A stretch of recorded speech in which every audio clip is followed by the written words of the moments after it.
Hi, it's Stacy Parks of filmspecific.com, and today I'd like to talk to you about creating a finance plan that makes sense for your film. First and foremost, you want to make sure you're attaching the right elements to justify the budget level you're going for. For example, I see lots of finance plans that are in the million plus or 3 million plus budget ranges with first-time directors, new producers, and no-name talent, which isn't going to work. You need to be able to justify the budget you're going for by attaching marketable elements to your film and a team with a track record. In terms of private equity, you want to think of it as just one part of your overall finance plan. For example, you don't want to expose private equity investors to more than a few $100,000 or without attaching name talent and bigger name directors and producers. Then and only then can you justify covering larger amounts in the millions, for example, with private equity.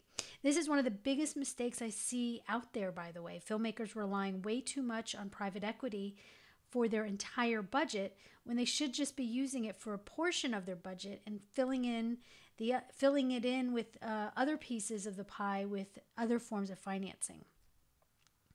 And this leads us to, what are the other forms of financing methods you should consider?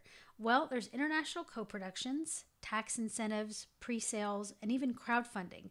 So depending on what type of film you're making, where you're planning on shooting, and what level of talent you're attaching to your project, all that will determine which of these other methods are a realistic fit to explore.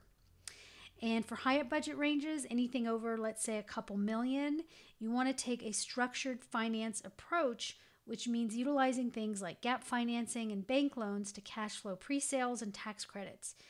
And don't forget to account for those bank and financing fees in your finance plan if you end up going that route.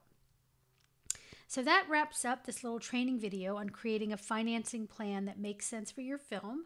I hope you enjoyed it.